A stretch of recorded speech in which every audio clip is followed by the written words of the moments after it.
Hola, bienvenidos a todos y a todas a este primer episodio del podcast Sapiens Revolución. Un primer episodio un tanto extraño, un tanto raro, porque el conductor habitual del podcast hoy va a ser el entrevistado. Yo me llamo Fernando, soy amigo de Pablo y me pidió el favor de, oye, Fer, ¿te importaría entrevistarme para el primer episodio del podcast? Que quiero que la gente me conozca y no se me ocurre una mejor manera de que así sea que me entrevistes, ¿no? Y así compartir desde ahí. Así que aquí estamos. Hola, Pablo, ¿qué tal? Muy buena, Fer. Muchas gracias por prestarte a ser el entrevistador. Y nada, comenzando este camino. Bueno, oye, yo también estoy en ese camino, ¿eh? También quiero grabar un podcast en algún momento. Así que, oye, compañeros prácticamente de ruta. Pablo, lo primero que te quiero preguntar es, ¿quién es Pablo? Defínete en un par de frases. Ya profundizaremos luego, ¿no? Pero así, de primeras, en dos frases. ¿Quién es Pablo? Yo eligiendo a un entrevistador para que no me ponga las cosas fáciles, ¿no? ¿Quién es Pablo? Pablo es una persona inquieta, curiosa, y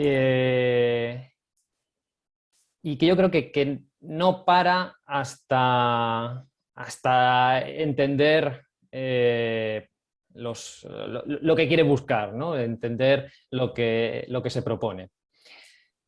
Y bueno, un poco por eso estamos aquí, porque ahora las cositas que he ido entendiendo en ese camino, pues también me gustaría compartirlas.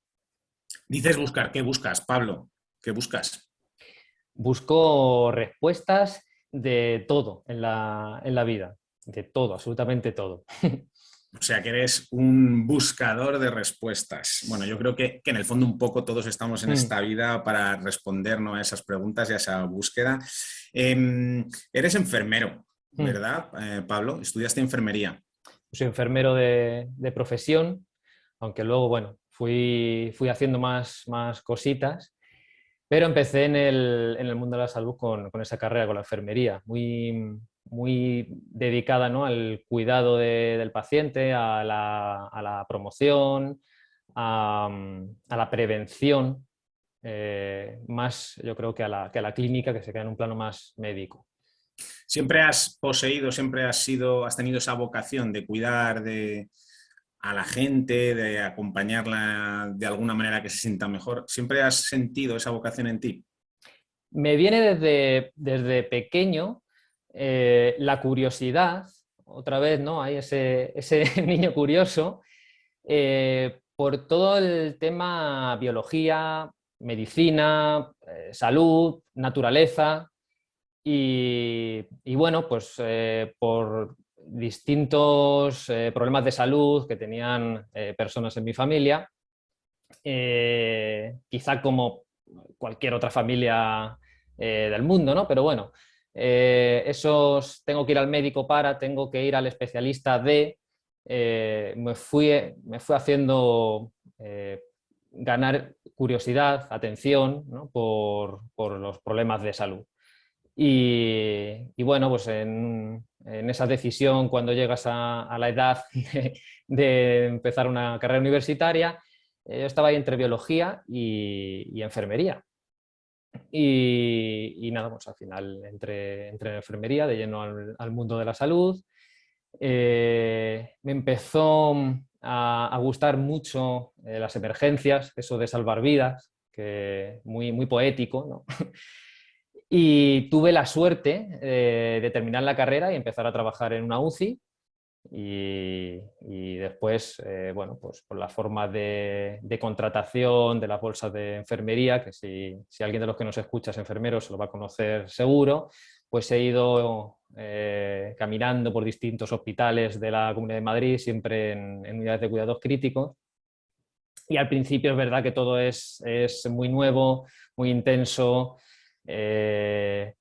Pero bueno, después de cierto tiempo, cuando se va perdiendo la novedad, te vas dando cuenta que los pacientes llegan a esa situación crítica siempre por una acumulación de factores de riesgo. O sea, es un paciente tipo, ¿no? Digamos.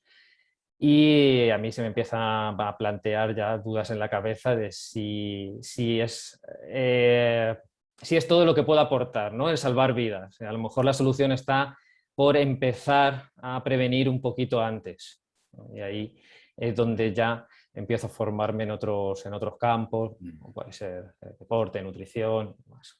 O sea, que tenemos a ese Pablo que se cría en un entorno familiar pues, con muchos problemas de salud, ese Pablo curioso, buscando siempre respuestas, que estudia enfermería, que acaba trabajando en urgencias y que de repente se da cuenta de que la manera en la que se aborda a los pacientes tal vez es limitada y se queda corta. No simplemente es una cuestión de salvar vidas, sino que se puede prevenir de alguna manera, ¿no? Y en esa búsqueda y en esa curiosidad empiezas a estudiar otras cosas. Cuéntanos qué estudias y con qué das, con qué información y a través de qué canales, en fin. Cuéntanos un poquito en esa búsqueda, ¿qué encuentras? Eso es. Cuando un paciente llega a urgencias, cuando llega a una unidad de cuidados críticos, desde luego el tratamiento es el que tiene que ser. Hay que sacar a esa persona de ahí, hay que salvarle la vida y desde luego hay grandes profesionales para hacer esto. ¿Qué pasa? Que yo creo que tenemos mucho trabajo antes de llegar ahí. ¿En qué estudio? Bueno, pues ¿qué es lo primero que te puede pasar por la cabeza cuando dices vamos a tomar hábitos saludables, ¿no? Hábitos de vida saludables, el deporte y la alimentación. Bueno, pues vamos a hacer un máster de nutrición, voy a buscar cuáles son las opciones de movimiento, de deporte que más me interesan y ahí doy con paleo training, método especial de hacer deporte. Y bueno, pues con estas dos formas voy introduciendo más conocimientos a mi formación, con un máster en nutrición clínica, verdad que hago también un posgrado de enfermería del deporte en la Complutense y el curso de IRAM, de paleotraining, que es súper interesante. Me hablas de paleotraining, Airan Fernández, me hablas de... No me hablas, sino que sé, me consta que estás sumergido en la psiconeuroinmunología, estudiando PNI. Mm. Ambas disciplinas tienen un punto de vista o se basan en la evolución para trabajar con los seres humanos, ¿no? Cuéntanos un poquito acerca de eso, ¿no? ¿Qué significa o qué sentido tiene para ti la evolución del ser humano cuando hablamos de salud? Sí, yo voy formándome en estas áreas, pero es verdad que hasta que no llego a la PNI, a la psiconeuroinmunología, no enlazo todas las piezas de un puzzle que me lo van contando por separado. Entonces, esa visión primero es muy importante, una aportación, yo creo que de las más importantes que hace la PNI, ¿no? De ver al ser humano, al Homo sapiens, como un elemento indivisible. Y luego también se tiene una perspectiva evolutiva. Para que pongamos un ejemplo, un biólogo, si se especializa en estudiar jirafas, por poner un animal, pues seguramente que sepa los años de vida que tiene una jirafa, el tiempo de gestación, qué hace ese bebé jirafa, cuánto tiempo está amamantándose, cuándo crece, de qué se alimenta, no sé, por qué tienen ese cuello tan largo, ¿no? Entonces, en la naturaleza, ¿qué hace? Y el que estudia tiburones, pues hará lo mismo con esa especie. Con el ser humano, el que se dedica a la salud de las personas, de los seres humanos, no recibimos esa formación evolutiva. Y a mí me parece crucial, me parece crucial saber cómo hemos llegado hasta aquí, a qué hemos tenido que sobrevivir, a qué estresores naturales, qué nos ha matado, y en esas adaptaciones que hemos tenido que hacer a esos estresores, qué está pasando en estos tiempos, en una civilización moderna, que nos está haciendo enfermar, que yo creo que somos más débiles que hace no tanto tiempo. O sea, que para que yo lo entienda, perdóname, Pablo, es decir, mm, este punto de vista evolutivo en lo que se refiere a salud, lo que viene a decir es que el ser humano está adaptado durante un periodo de tiempo muy largo a una forma de vivir y por lo que intuyo, a día de hoy, esa forma de vivir, ese entorno en el que vivíamos ha cambiado un montón y eso hace que enfermemos de alguna manera, es decir, que esa capacidad de adaptación ha quedado de alguna forma interrumpida o no tenemos la capacidad de adaptarnos a un entorno que nosotros mismos, por cierto, hemos hecho modificarse brutalmente en los últimos años y eso es lo que nos hace enfermar. Fíjate, hemos pasado prácticamente toda la evolución como el resto de animales en la naturaleza. Hasta hace unos 10.000 años, ¿no? Con la aparición de la agricultura, la revolución agrícola, donde empezamos a ser, pasamos de nómadas a establecer pequeños grupos de población, pero aún así, cuando la cosecha se iba al traste por cualquier cosa que pudiera fallar, tenían que seguir saliendo a cazar o a recolectar del entorno. Entonces, hasta las primeras civilizaciones no hay asentamientos totalmente inmóviles. Eso, que hablamos de hace 3.000, 4.000 años, a lo mejor nos parece mucho, pero comparado con toda la evolución desde hace 2,5 millones de años, es una barbaridad. ¿Cuándo se produce el punto de inflexión determinante? En la revolución industrial. Y el siguiente, que ya hemos terminado de cambiar todos nuestros hábitos como especie, es ya en la revolución más tecnológica. Entonces, pasamos de estresores de frío, calor, hambre, sed o agresiones, ya sea por un depredador, sea por tribus rivales, a estresores de hipoteca, tráfico. El jefe me dice que nuestro cerebro reacciona de la misma manera. Nuestro cerebro sabe qué hacer con los estímulos naturales. Cuando se estresa por la hipoteca, sigue actuando y enviando mensajes, sea hormonales o de cualquier otro tipo de sustancias, similares a lo que haría en la naturaleza. Esta discordancia evolutiva, que es el término que se utiliza para esta diferencia entre donde nos hemos criado como especie a cómo vivimos ahora, sí nos hace enfermar.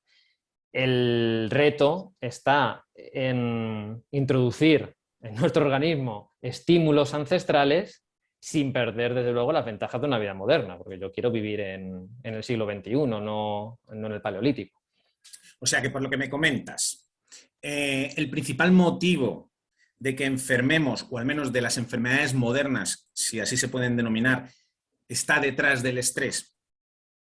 El principal motivo, bueno, uno de los principales motivos de luego es el estrés, pero el estrés moderno. Es decir, nuestro organismo sabe responder al estrés en el que hay que moverse, sabe responder al estrés por hambre, sabe responder al estrés por sed, pero no sabe responder al estrés moderno. Responde de la misma manera que haría para los otros estresores. Eso mantenido en el tiempo, porque una hipoteca no dura lo que dura una caza. Una hipoteca dura 30 años. Entonces, 30 años segregando hormonas del estrés, no queda más remedio que enfermar. Nuestro organismo no se equivoca. Es el contexto lo que nos obliga a ello. Claro, porque el estrés per se no es malo. El estrés per se no es malo. El estrés o los mecanismos por los que nos defendemos del exterior son los que provocan un estrés que nos salvan la vida. El estrés es un mecanismo para salvar vidas. O sea, que la diferencia principalmente está en que nosotros tenemos mecanismos que nos permiten lidiar con ese estrés porque es necesario y nos permite salir de situaciones, pero cuando esos estrés no son los mismos que antes, no son, por así decirlo, agudos, sino que se convierten en estreses cronificados y mantenidos y soportados en el tiempo, esos mecanismos, de alguna manera, que hacen que nosotros seamos capaces de salir, se cronifican con todo lo que supone, ¿no? ¿Qué supone mantener y cronificar un estrés en el organismo? El organismo está preparado para una respuesta rápida hacia un estresor. Después se espera que culmine el disparador. Si pongamos otra vez el ejemplo de un depredador. Tengo que huir o enfrentarme, pero va a llegar un punto en el que ya he huido o ya le he ganado. El estresor se acaba porque gano o porque muero. No hay más opciones. Para esto, ¿qué necesita el cuerpo? Bueno, pues vamos a producir adrenalina, noradrenalina, cortisol, un cóctel de sustancias que nos va a permitir activar la musculatura, pensar muy rápido, ser en definitiva más rápidos, más fuertes y más ágiles mentalmente que el contrincante. Estas sustancias que se producen para ese fin, si las mantenemos mucho tiempo activas, digamos, en el organismo, no hay cuerpo que soporte el estar activado tanto tiempo. Entonces empieza a fallar. Primero se empiezan a hacer resistencias a estas sustancias y, bueno, segundo, que esa activación continua del cuerpo, del cerebro, nos enferma. Y eso de alguna manera favorece el que enfermemos, ¿no? Eso, de Vale. luego. Una cuestión con esto del estrés, porque me parece súper interesante esta parte del estrés. La gente normalmente identifica estrés con algo emocional, pero existen, según tengo entendido, distintos tipos de estrés a los que estamos expuestos y que también inciden en nuestra salud. ¿Qué tipos de estrés hay para que la gente sepa, aparte del emocional, para yo enterarme bien también? Claro, es que la palabra estrés estáis un poco ahí difuminada, ¿no? Y en realidad es que es así. Estrés es lo que se produce, digamos, cuando perdemos la homeostasis, voy a meter otro término ahí del organismo. La homeostasis es el equilibrio de las sustancias en el cuerpo. Es decir, ¿qué nos puede producir estrés? ¿Qué nos saca de ese equilibrio? El hambre, la sed, lo que decíamos antes, ¿no? Un peligro. ¿Y qué entendemos como peligro? Bueno, pues como peligro también entendemos el enfrentarnos a un examen, ¿no? Pero peligro puede ser el natural o puede ser ese examen o puede ser lo que hablábamos antes de la hipoteca. En cuanto a los otros estresores naturales, hablamos también del hambre. Nosotros nos hemos criado en la escasez y ahora estamos en la abundancia.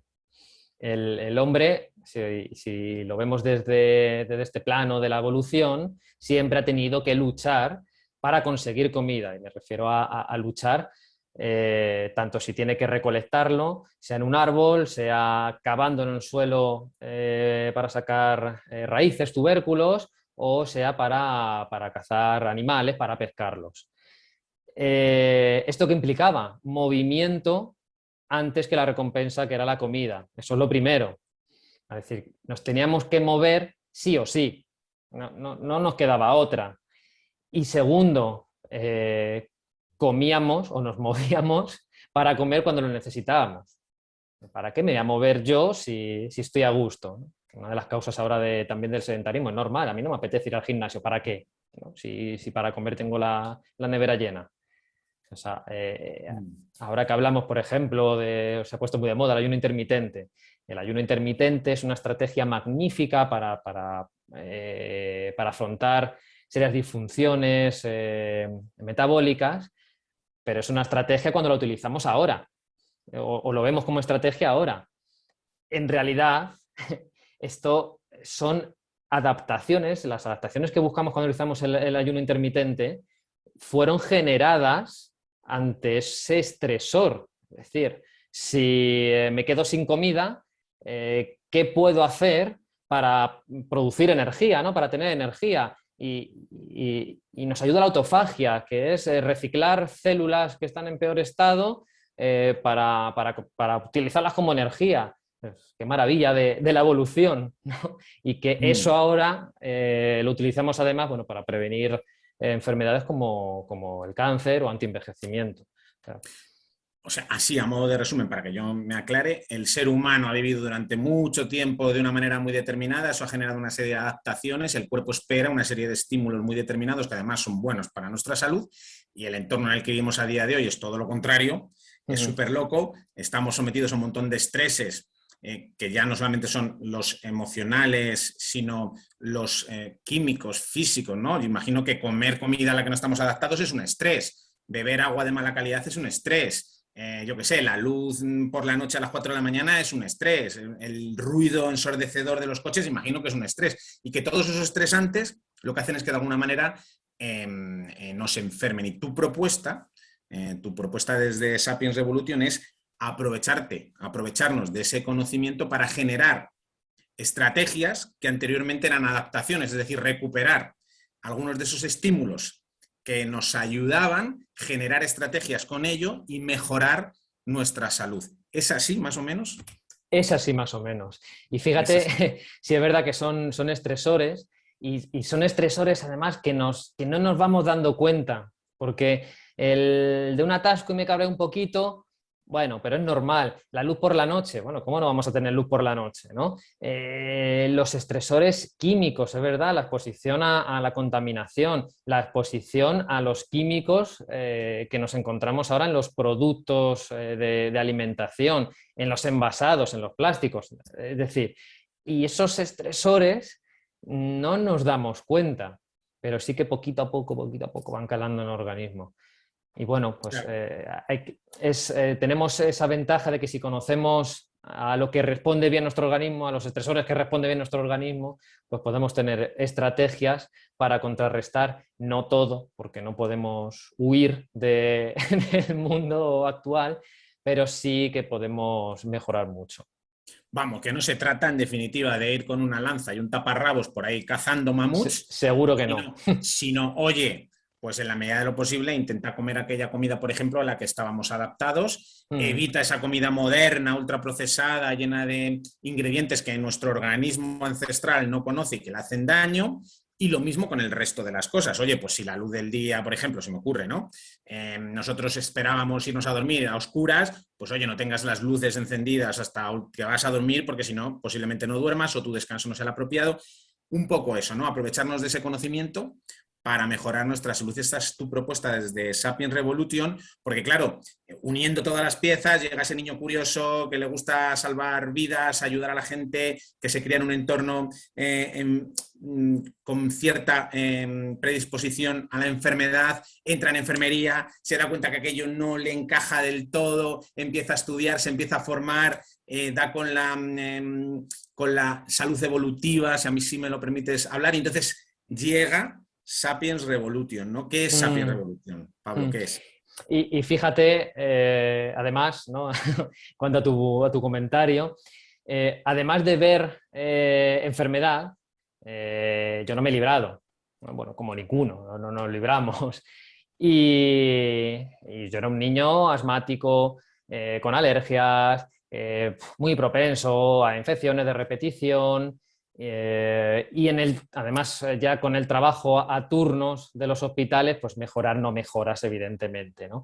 Y fíjate qué sencillo que introduciendo estas medidas más acordes con nuestra evolución, con nuestra genética, ya la gran parte de problemas, de disfunciones, además estos problemas que te los meten en cajones distintos, porque el asma o la alergia, pues te la va a ver el alergólogo la parte de respiratorio. Y si tienes una gastroenteritis, pues lógicamente vas al digestivo. Y si tienes separado, bueno, y resulta que si comes comida, si duermes por la noche, si te mueves, en fin, intentas controlar los estresores, Pues la mayoría de las disfunciones que se tratan medicamentosamente o, oye, esto es normal y a la mayoría de la gente le pasa, se van. Luego habrá cosas más específicas que trabajarlas un poquito más, pero eso se va. Bueno, y con esta historia, ¿no? Enlazo a Sapien Revolution, que lo que quiere hacer es eso, ayudar a otras personas que están en esos procesos de distintos tipos de disfunciones, patologías, etiquetas que se ponen, ¿no? De, bueno, tú eres diabético, tú eres asmático y tú eres alérgico. Y bueno, yo diría más, tú en este momento tienes una alergia, en este momento tienes una diabetes, en este momento te pasa esto y que tiene solución, no es mágico, no es un camino sencillo donde hay una píldora maravillosa que te quita los síntomas, pero sí que entender ese camino, entender lo que te puede llevar a tomar las riendas de tu salud, ¿no? Para mí es muy bonito, para mí es el camino de, de la salud, yo creo que va por ahí. Sí, y ese cambio que compartimos, todo eso que comentas, yo lo he vivido.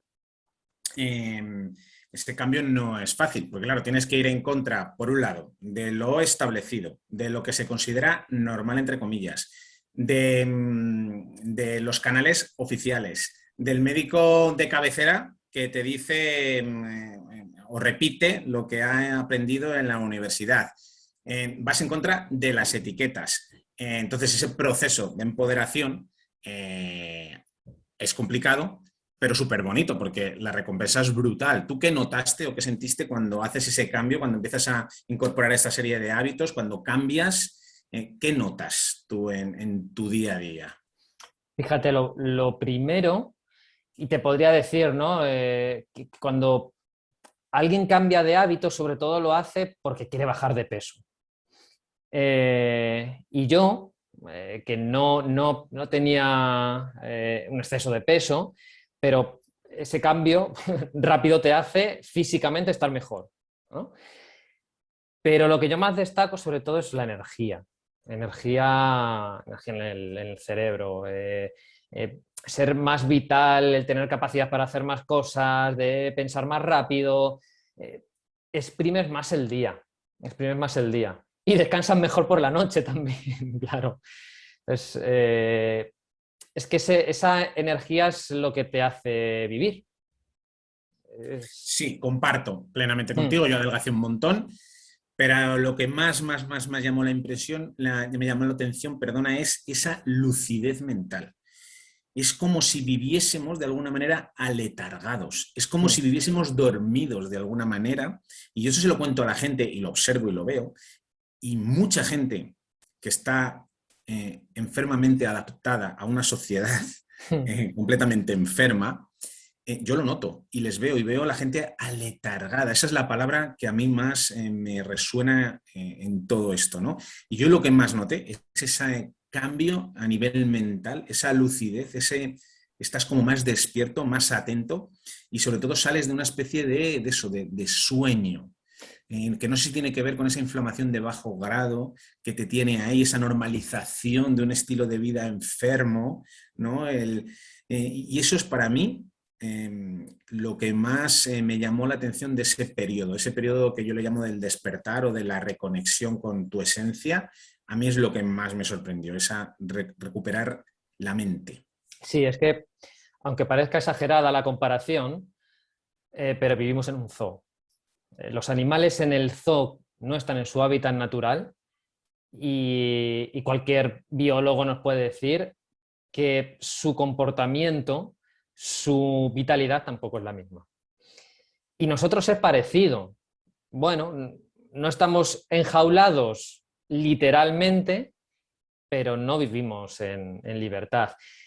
Primero por el entorno, porque no es nuestro entorno, y repito que no tenemos que querer volver a coger una lanza y cazar mamut, pero no vivimos en nuestro entorno. Y segundo, somos un poquito también presos de lo social, ¿no? De lo socialmente establecido. Hay que levantarse hasta ahora, hay que trabajar tantas horas, hay que hacer esto, hay que hacer esto, hay que hacer esto. ¿Podemos cambiarlo todo? No, pero sí podemos tener estrategias emocionales y físicas, fisiológicas para vivir en este mundo mejor adaptados, seguro, eso seguro.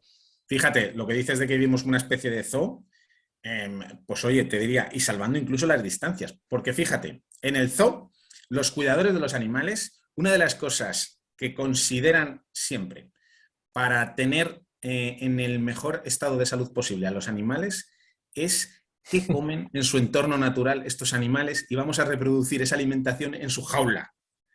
A los humanos nos alimentan a base de cosas muy raras. Yo veo a los niños en el cole desde pequeñitos que comen cosas muy extrañas, gelatinas de sabores, chocolatinas de no sé qué, snack de no sé cuántos, con lo fácil que es comer una pieza de fruta, un puñado de nueces y au, ¿no? Entonces, fíjate, vivimos en un zoo entre comillas, porque muchas veces a los animales del zoo se les trata incluso mejor que a muchos humanos. No sé qué Sí, opinas. sí es verdad esa comparación que hacía antes, ¿no? De un biólogo conoce una jirafa perfectamente su entorno natural y si la van a llevar a un zoo intentará replicarlo.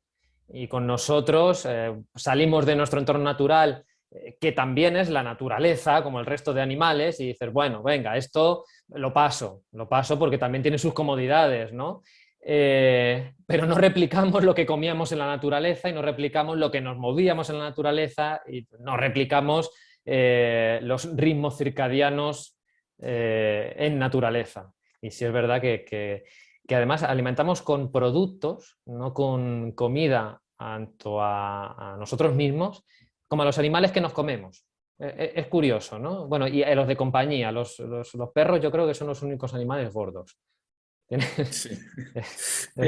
Leyendo un poco sobre ti en tu web y la información que me has pasado, he leído una cosa que me ha gustado, que dices, yo no trato pacientes, yo colaboro con personas que necesitan información, métodos o propuestas para recuperar la salud. Y yo te pregunto, y hablando ya de esto que llevamos un rato hablando, pero oye, ¿qué es para ti la salud? Eh, Fíjate, a mí yo esa pregunta la respuesta la tengo clara. Para mí la salud es libertad. Libertad, o sea, en una palabra. Cuando comentábamos antes que cuando recuperas la salud puedes mejorar en muchas cosas, pero lo que más llama la atención es esa agilidad mental, estar más despierto. Pero ese estar más despierto es poder hacer más cosas, es poder salir a un viaje y querer ver las vistas desde el pico más alto que hay en ese punto y lo subo. Y si quiero pegarme una pateada de 30 kilómetros, que va a ser una matada, pero la voy a hacer. Y si quiero, no lo sé, a lo mejor se me va el tiempo y ese día no como y ya llegaré a cenar.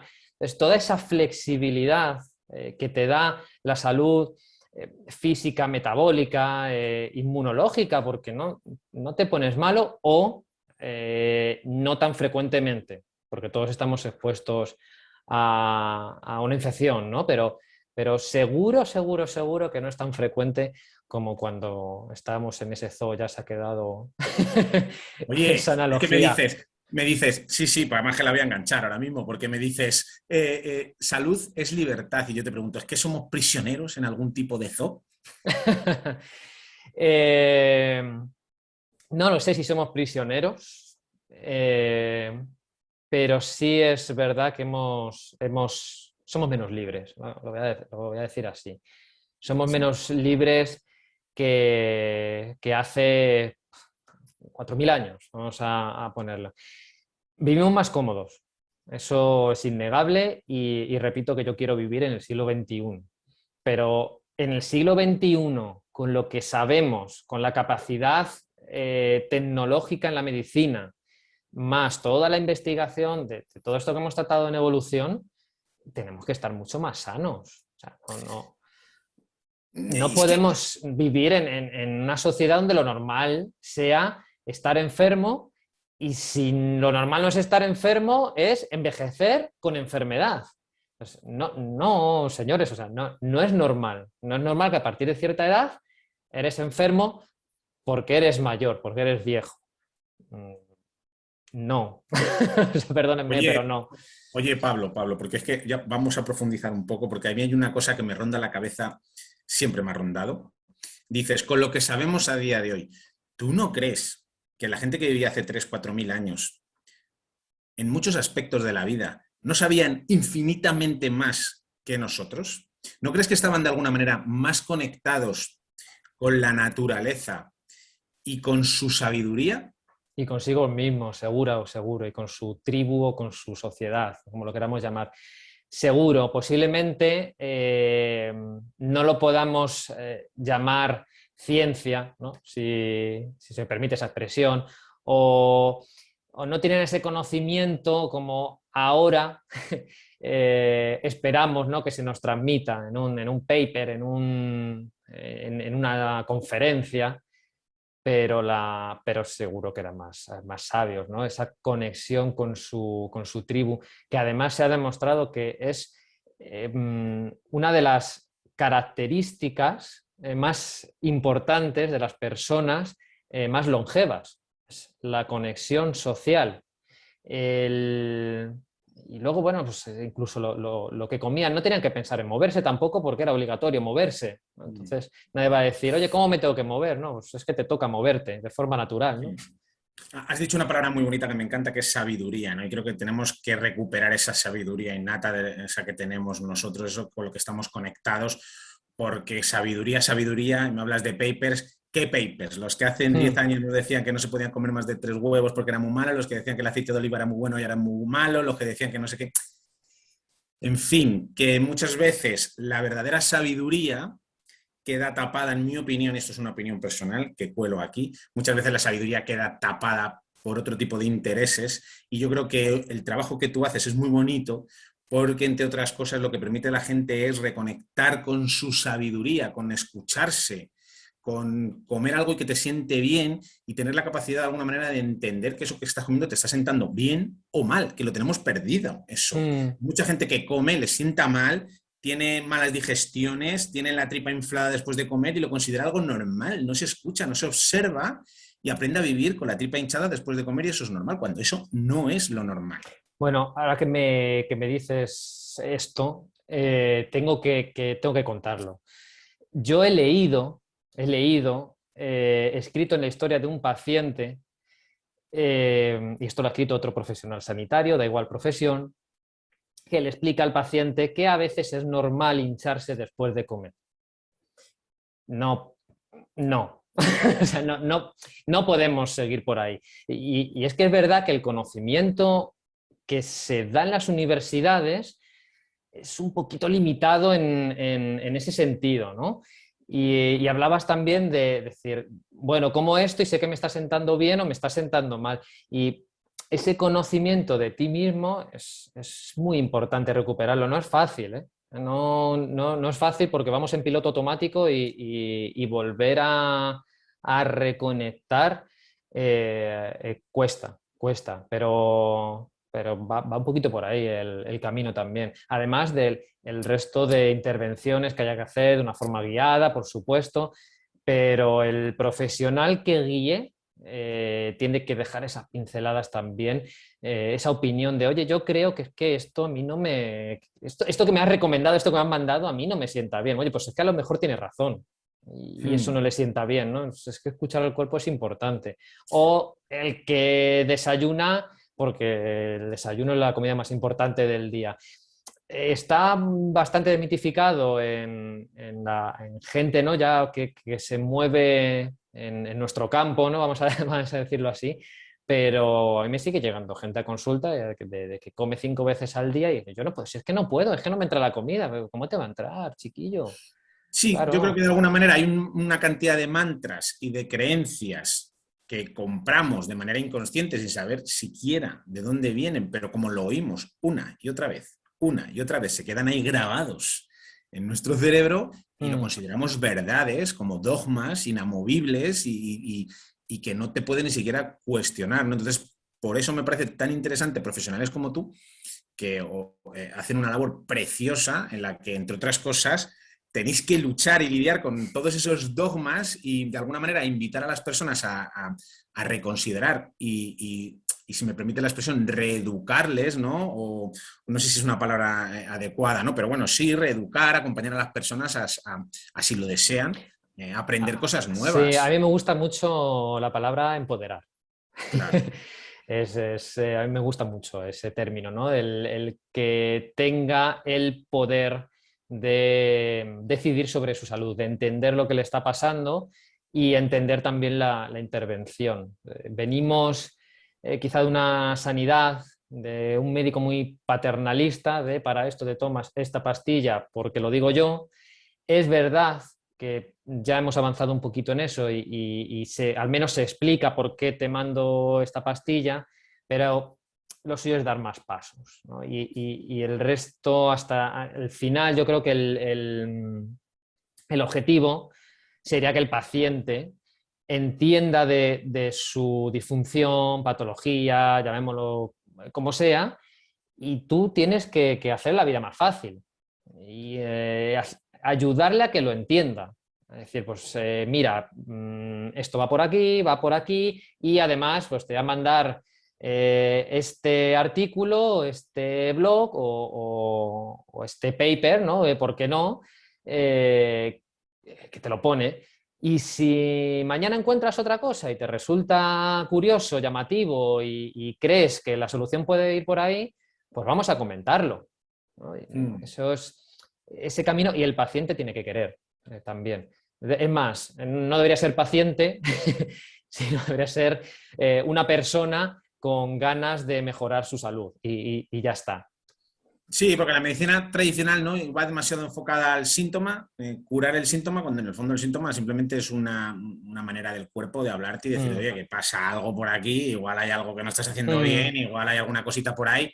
Y el hecho de que haya profesionales como tú que te acompañan de alguna manera a que entiendas cómo funciona tu cuerpo, lo que tu cuerpo espera, que te miren de una manera completa, no el síntoma aislado y que más allá de tratar el síntoma, te acompañen a empoderarte, ¿no? A aprender de salud y a generar una salud que puedas sostener en el tiempo y que evite que de alguna forma enfermes, pues yo creo que es maravilloso. Claro, eso va en contra de otros intereses, ¿no? Va en contra de otros intereses que se mueven por ahí, que es vender medicamentos, que es vender tratamientos.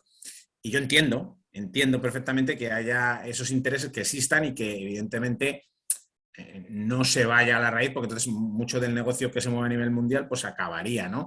Esto es otro tema del que a lo mejor otro día podríamos hablar, ¿no? Pero que todo está relacionado. Si vemos al ser humano como un ser holístico con un montón de piezas que están interconectadas, pues la salud también lo es. Y hay unos intereses claramente económicos que se dedican a curar, entre comillas, a personas y forman parte de ese sistema. claro, es que el síntoma es efectivamente lo que tú decías, la alarma del cuerpo y un síntoma es un dolor de cabeza. Y un dolor de cabeza frecuente, entonces ya lo encasillamos en migrañas. Y te dicen, tú tienes migrañas, eres una persona migrañosa y toda tu vida vas a tener migrañas. Y a lo mejor si rascamos un poquito, pues nos damos cuenta que además de dolor de cabeza, las digestiones no son muy buenas. Y hay un eje intestino-cerebro, ya llaman, ¿no?, al intestino el segundo cerebro, algunos dicen que es el primer cerebro, estoy totalmente de acuerdo, y esto significa que tiene una comunicación entre otras maneras por el nervio vago, y si el intestino no funciona bien, pues ¿por qué no puede doler la cabeza? Puede haber neuroinflamación, esa misma inflamación que hay en las tripas, ¿no? Para ponerlo gráfico, puede haber en la cabeza y duele la cabeza. ¿El problema estaba en la cabeza? No, estaba en el estómago. Puede pasar también que la vida que lleve esa persona que le duele la cabeza pues haya pasado de estrés, de esos estrés del mundo moderno y no lo sepa gestionar en este momento de la manera más adecuada y el aviso que da el cuerpo es ese. O puede que en su infancia pues, no haya sido del todo fácil y eso haya ido desencadenando una serie de disfunciones, tanto metabólicas como inmunológicas. Hablabas antes de la inflamación de bajo grado, que esto es inflamación, es decir, activación del sistema inmune de una forma mantenida, no muy alta, es decir, no hay una respuesta potente, sino que es una respuesta bajita, mucho tiempo, mucho tiempo, mucho tiempo. Y esto va a producir una cascada de desórdenes que, ¿por qué no?, pueden terminar en migrañas, Claro. por ejemplo.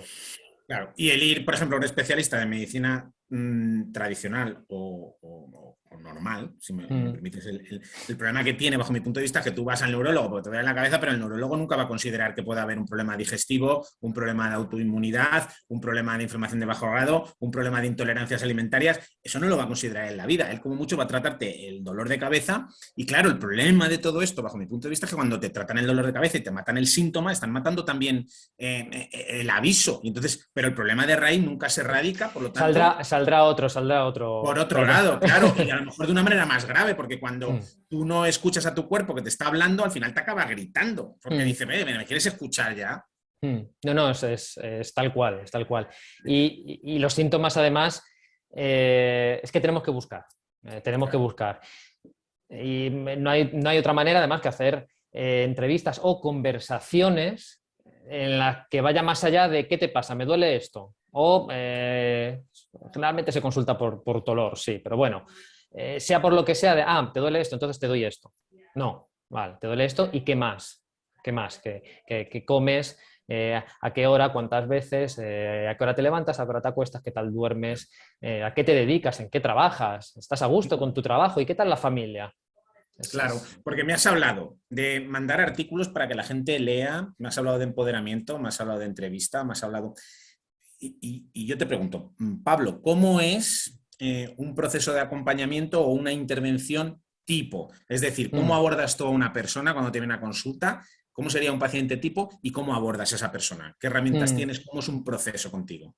Sí, ya he adelantado un poquito, ¿no? Que la primera consulta, la primera sesión, eh, es un entendimiento de la vida de esa persona, pero de la vida en el momento actual y de todo lo pasado, porque nos vamos programando desde la primera infancia, bueno, de la primera infancia no, desde que no existíamos, la madre, ¿no? Va programando embarazo, que el parto, primera infancia, y bueno, pues luego durante toda la vida, ¿qué va pasando para llegar a hoy y tener esta sintomatología? Entonces, vamos a descifrar qué hay ahí detrás. Y lo que pueda haber detrás, pues es amplísimo, pero es muy importante descubrirlo, porque si no, nunca vamos a solucionarlo. Entonces, una primera consulta puede ser 1 hora, puede ser 1 hora y media, puede ser 2 horas o lo que se necesite, y a partir de ahí vamos trabajando.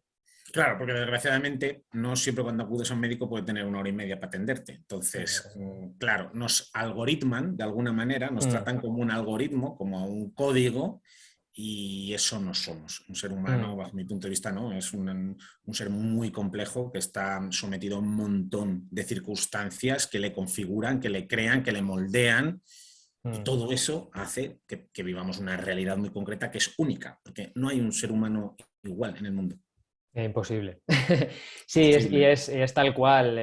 Ya, además de que necesitamos dar con un profesional actualizado, yo tengo compañeros, en concreto con un médico hablaba hace poco, que tiene esta visión de la salud, que trabaja en salud pública y evidentemente en 5 minutos, pues mucho más que los buenos días no puedes hacer con un paciente. Entonces, así es imposible. Sí, habría que dar mucha más importancia a la atención primaria y luego, por supuesto, formar con esta visión de salud a todos los profesionales.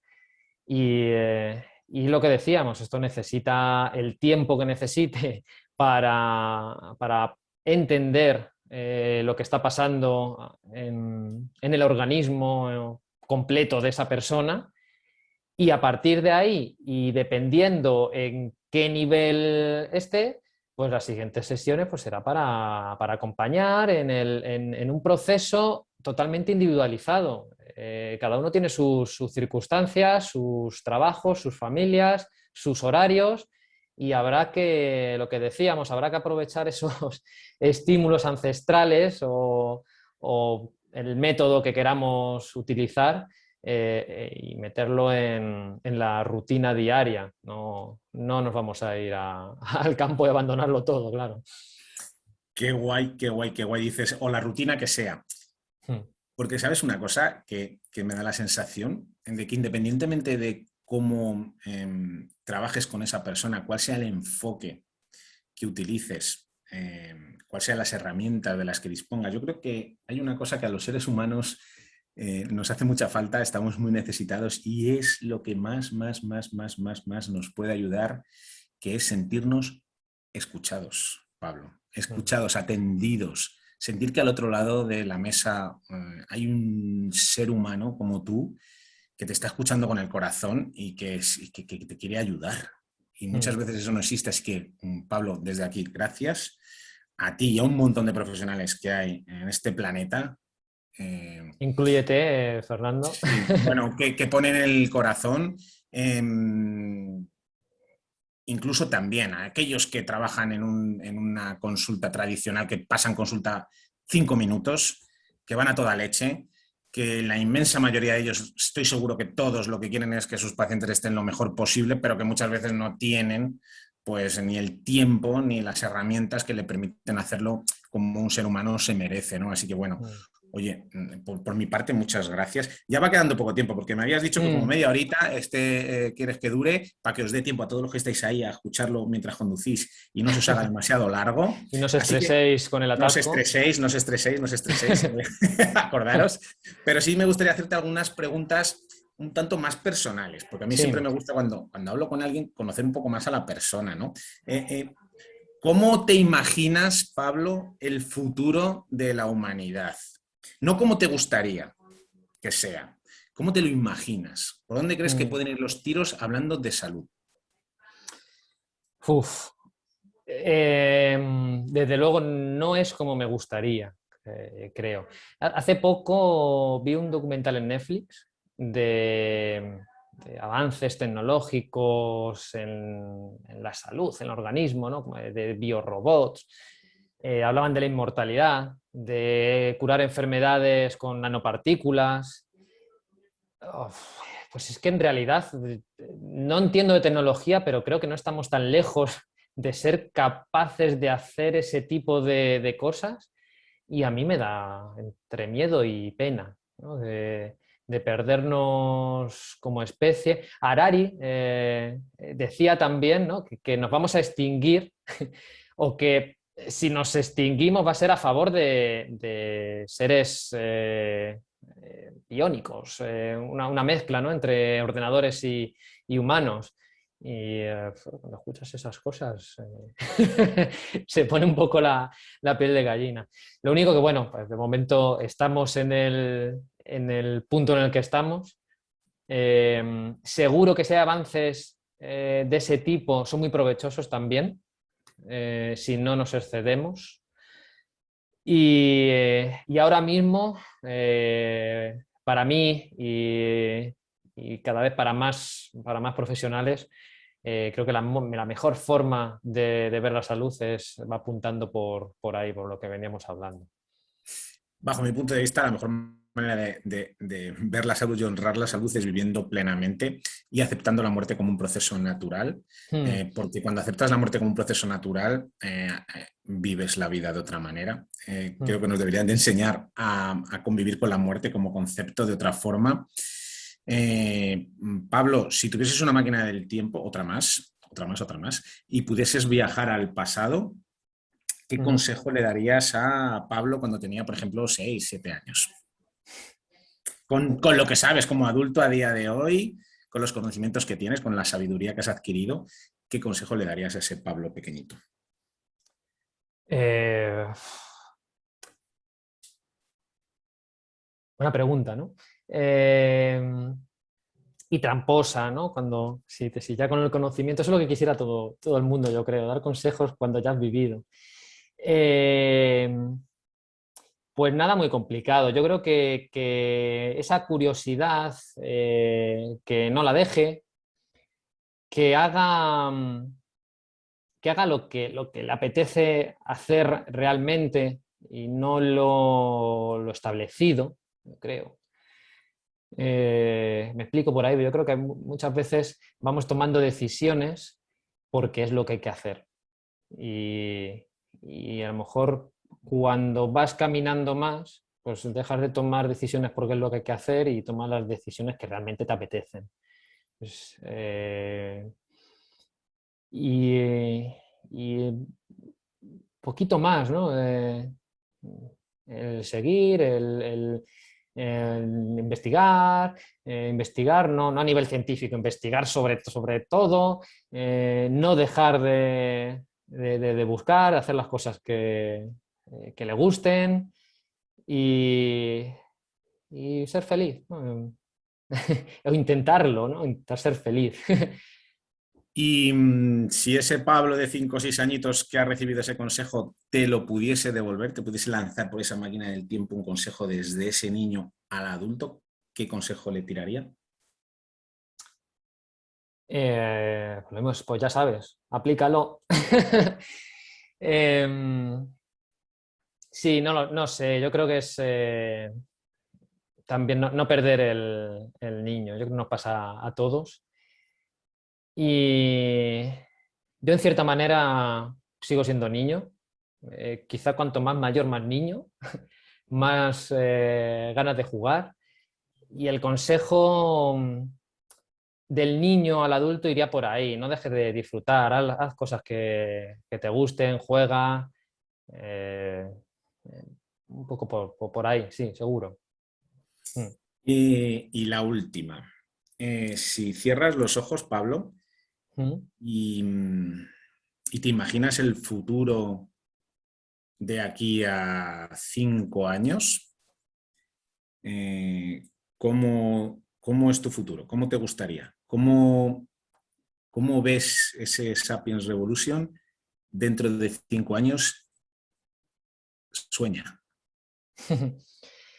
Em, que bueno, yo espero haber ayudado a la mayor, eh, sí, haber ayudado a la mayor cantidad de gente posible que se haya acercado a mí.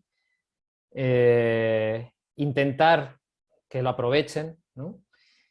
Y, y seguir haciéndolo, porque además es una cosa que me gusta. Entonces, mm, pues eso, ojalá dentro de 5 años haya podido ayudar gente, tenga más conocimientos para poder hacerlo mejor y seguir por ese camino. Va por ahí. Bueno, un bonito sueño. Por lo menos en ese plano profesional seguro, ah, seguro que a eso. Y que yo tenga la enorme suerte y el privilegio y el placer de verlo. Este podcast, este primer episodio, tenía una intención, que era conocer un poco a Pablo, ¿no? Pablo Jiménez, la figura que está detrás del proyecto Sapiens Revolution.